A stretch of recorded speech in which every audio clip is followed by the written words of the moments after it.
కాసేపట్లో కలెక్టర్లు, సిపి, ఎస్పీలతో ముఖ్యమంత్రి రేవంత్ సమావేశం కానున్నారు. ఉదయం 9:30 నుంచి 9 అంశాలపై సెక్రటేరియట్లో రోజంతా పూర్తిస్థాయి సమీక్ష చేయనున్నారు. ప్రభుత్వ ఎజెండాపై రేవంత్ అధికారులకు దిశానిర్దేశం చేయనున్నారు. ప్రజాపాలన, ధరణి, వ్యవసాయం, హెల్త్, సీజనల్ వ్యాధులు, వన మహోత్సవం, మహిళా శక్తి, education, anti drug campaign, law and order, సెక్యూరిటీకి సంబంధించిన అంశాలపై డిస్కస్ చేయనున్నారు ముఖ్యమంత్రి. సెక్రటరియట్లో మరికొద్దిసేపట్లో జిల్లా కలెక్టర్లు, ఎస్పీలు, కమిషనర్లతో సీఎం రేవంత్ రెడ్డి సమావేశం కాబోతున్నారు. ఈ సమావేశానికి సీఎంతో పాటు డిప్యూటీ సీఎం బట్టి విక్రమార్క, పలువురు మంత్రులు ఈ సమావేశానికి హాజరు కాబోతున్నారు. ఇది మరికొద్దిసేపట్లోనే సచివాలయంలో ప్రారంభం కాబోతుంది.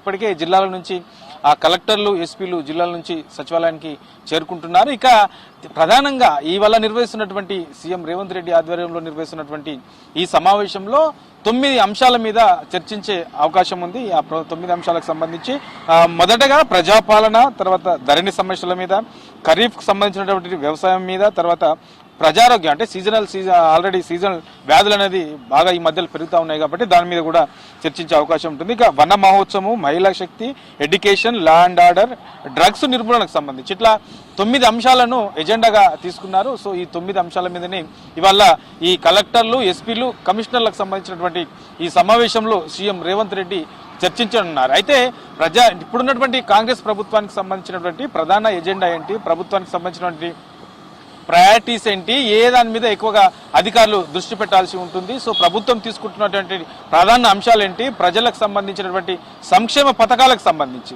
సో ఎట్లా ముందుకెళ్ళాలి, ఏంటి గ్రౌండ్ లెవెల్లో ఎట్లా అమలు చేయాల్సిన అవసరం ఉంటుంది, ఇప్పుడు అమలు చేస్తున్నటువంటి పథకాలకు సంబంధించి గ్రౌండ్ లెవెల్లో ఎంతవరకు వెళ్ళాయి, ప్రజల నుంచి ఎలాంటి అభిప్రాయాలు వ్యక్తమవుతున్నాయని అనే దాని మీద ప్రధానంగా ఇవాళ నిర్వహిస్తున్నటువంటి ఈ సమావేశంలో చర్చించే అవకాశం ఉంటుంది. మొదటగా ప్రజాపాలన అంటే ఆల్రెడీ కాంగ్రెస్ ప్రభుత్వం వచ్చిన తర్వాత మాది ప్రజాపాలన, ప్రజలకు ఏమైతే అవసరం ఉంటాయో, ప్రజలకు ఏమేమి కావాలో దానికి అనుగుణంగానే, ప్రజల అవసరాలకు అనుగుణంగానే మా ప్రభుత్వం నడుస్తుంది, పథకాలు కూడా ఆ దిశగానే అమలు చేస్తామని చెప్పేసి మొదటి నుంచి కూడా ప్రభుత్వం చెప్తుంది. కాబట్టి ఇప్పటి వరకు కాంగ్రెస్ అధికారంలోకి వచ్చిన తర్వాత అమలు చేస్తున్నటువంటి పథకాలు, ఇంకా అమలు చేయబోయే పథకాలు, సో అమలు చేస్తున్నటువంటి పథకాల విషయంలో గ్రౌండ్ లెవెల్లో వెళ్ళాయా లేదా, ఒకవేళ వెళ్ళకపోతే ఏ కారణాల చేత వెళ్ళలేకపోయాయి, సో ఇట్లా వీటి మీద కూడా రివ్యూ చేసే అవకాశం ఉంటుంది. ఇక మరికొన్ని పథకాలు కూడా అమలు చేసేందుకు ప్రభుత్వం సిద్ధమవుతుంది. ఆల్రెడీ ఇప్పటికే ఈ ఏదైతే రుణమాఫీ ఉంటుందో 2 లక్షల రుణమాఫీకి సంబంధించి గైడ్ లైన్స్ కూడా ఆల్రెడీ విడుదల చేసింది ప్రభుత్వం. దీనికి సంబంధించి కూడా ఒక నిబంధనలు పెట్టారు. ఆ నిబంధనలకు సంబంధించి ఎవరెవరైతే ఈ నిబంధనలకు అనుగుణంగా ఉన్నారో వాళ్ళందరూ కూడా పూర్తి స్థాయిలో ఈ రుణమాఫీ అనేది అమలు చేయాలి. వాళ్ళని ఎవరికి కూడా ఇబ్బందులు కాకుండా, ఎవరికి కూడా నష్టపోకుండా చూడాల్సిన అవసరం ఉంటుంది. ఎంతమంది ఉండే అవకాశం ఉంటుంది, ఇట్లా ఓవరాల్ గా దీని మీద కూడా రివ్యూ చేసే అవకాశం ఉంటుంది. ఇక మనకు ధరణి సమస్యలు చూస్తూ ఉన్నాం. ధరణి పోర్టల్ వచ్చిన తర్వాత ఈ భూ సమస్యలు, ఉన్న సమస్యలు పక్కన పెడితే కొత్త సమస్యలు ఈ ధరణి వల్ల ఎక్కువగా క్రియేట్ అయ్యాయి. దీని మీద సపరేట్ గా కాంగ్రెస్ అధికారంలోకి వచ్చిన తర్వాత ధరణి కమిటీని ఒకటి వేశారు. ఆ ధరణి కమిటీ అందులో ఉన్నటువంటి సమస్యలు ఏంటి, ఇప్పటి వరకు ఎందుకు ఆ పెండింగ్ లో ఉంటున్నాయి, ఇట్లా ఓవరాల్ గా దీని మీద ఒక స్టడీ కూడా చేసింది. అవసరమైతే దీని ధరణి ప్లేస్ లో కొత్త చట్టాన్ని కూడా, ఇప్పుడున్నటువంటి చట్టాల్లో కాకుండా కొన్ని కొత్త చట్టాలను కూడా తేవాలని చెప్పేసి ప్రభుత్వం భావిస్తుంది. కాబట్టి ఈ ధరణిలో ఉన్నటువంటి సమస్యలు ఏంటి, ఇప్పటి వరకు స్పెషల్ డ్రైవ్ కాంగ్రెస్ అధికారంలోకి వచ్చినాక దీని మీద స్పెషల్ డ్రైవ్ కూడా నిర్వహించింది. మరి ఇప్పటి వరకు ఈ స్పెషల్ డ్రైవ్ లో ఎన్ని దరఖాస్తులు పరిష్కారం అయ్యాయి, ఇంకా పరిష్కారం కాని దరఖాస్తులే ఉన్నాయి, ఒకవేళ పరిష్కారం కాని ఉంటే అందులో ఏ కారణాల చేత అవి పరిష్కారం కాలేకపోతున్నాయి, ఇట్లా ఓవరాల్ గా దీని మీద కూడా ఇవాళ నిర్వహిస్తున్నటువంటి సమీక్షలో అధికారులతో అడిగి తెలుసుకోవడంతో పాటు కొత్తగా ఇంకా ఏం చేయాలి, ఏంటి యాక్ట్కి సంబంధించినటువంటి కొత్తగా ఈ భూ చట్టానికి సంబంధించి ఇంకా ఎట్లా ఉంటుంది, ఇది ఏం చేయాల్సిన అవసరం ఉంటుంది, ఇట్లా ఓవరాల్ గా దీని మీద కూడా ధరణిలో ఉన్నటువంటి టెక్నికల్ అంశాలు ఏంటి, ఇప్పటి వరకు సాల్వ్ చేసినవి ఏంటి, ఇంకా చేయాల్సినవి ఏమున్నాయి, ఇట్లా దీని మీద కూడా ధరణి మీద అధికారుల సలహాలు తీసుకోవడంతో పాటు సీఎం రేవంత్ రెడ్డి కూడా అధికారులకు పలు కీలకమైనటువంటి సూచనలు చేసే అవకాశం ఉంటుంది. ఇక ఈ వ్యవసాయానికి సంబంధించి కూడా ఇవాళ నిర్వహిస్తున్నటువంటి సమావేశంలో చర్చించే అవకాశం ఉంటుంది.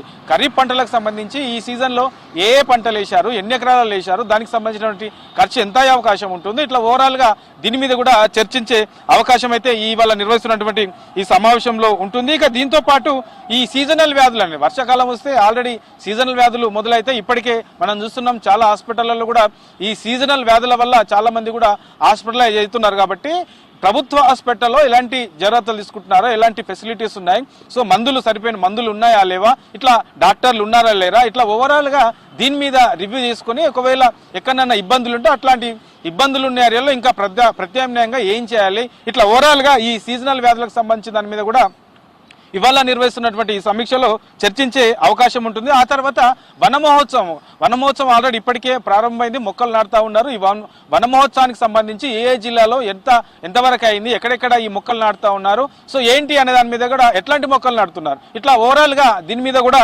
ఇవాళ నిర్వహిస్తున్నటువంటి ఈ సమీక్షలో చర్చించే అవకాశం ఉంటుంది. ఇక మహిళా శక్తికి సంబంధించి ఇప్పటికే కాంగ్రెస్ ప్రభుత్వం అధికారంలోకి వచ్చిన తర్వాత ఈ మహిళా శక్తికి సంబంధించినటువంటి క్యాంటీన్లు ఏర్పాటు చేస్తామన్నారు. తర్వాత మహిళా సంఘాలకు కూడా లోన్స్ కూడా ఇస్తా ఉన్నారు. కాబట్టి ఇట్లా వీటిపైన కూడా మహిళా సంఘాలకు సంబంధించి ఏ జిల్లాలో ఎట్లా ఉన్నాయి సిచ్యువేషన్, ఇక మహిళా శక్తికి సంబంధించినటువంటి క్యాంటీన్లు కానీ వాళ్ళకు ప్రత్యామ్నాయంగా మిగతా ఈ డెవలప్మెంట్ కోసం వాళ్లకు ఎట్లాంటి ఏర్పాట్లు చేస్తా ఉన్నారు, ఏ జిల్లాలో ఎంతవరకు తీసుకొచ్చారు, ఇట్లా ఓవరాల్ గా దీని మీద కూడా చర్చించే అవకాశం ఉంటుంది. ఇక విద్యా వ్యవస్థకు సంబంధించి దీని మీద ప్రధాన సమస్య ఇది ఒకటి ఇప్పుడున్నటువంటి సిచ్యువేషన్ లో. సో విద్యా వ్యవస్థకు సంబంధించి ప్రభుత్వ పాఠశాలకు సంబంధించి ప్రభుత్వ విధానాలు ఏమున్నాయి, ప్రైవేట్కి సంబంధించి ఏమున్నాయి, ఎక్కడెక్కడ ఈ ఉపాధ్యాయులకు సంబంధించినటువంటి సిచ్యువేషన్ ఎట్లా ఉంది, ఫీజులకు సంబంధించి ప్రైవేటు స్కూళ్లలో ఫీజులు అనేవి బాగా ఉన్నాయని చెప్పేసి పెద్ద ఎత్తున డిమాండ్ ఉంది. కాబట్టి దీనికి సంబంధించి ఎట్లా ఉన్నాయి, దీనికి ప్రత్యేకంగా ఈ ప్రైవేట్ స్కూళ్లలో ఫీజులను అరికట్టాలంటే ఏం చేస్తే బాగుంటుంది, కొత్తగా ఏమైనా చట్టం తీసుకురావాలా, ఉన్న దాంట్లో ఇంకేమన్నా మార్పులు చేయాలా,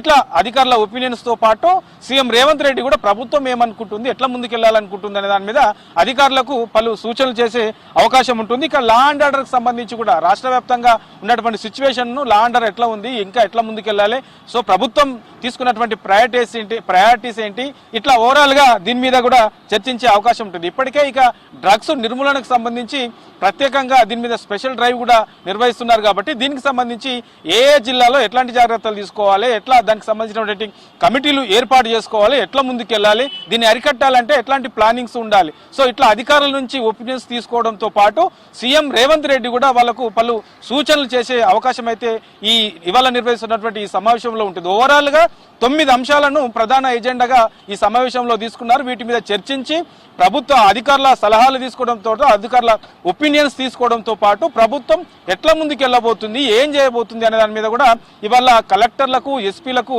కమిషనర్లకు సీఎం రేవంత్ రెడ్డి కీలకమైనటువంటి సూచనలు చేసే అవకాశం ఉంటుంది. యశోద.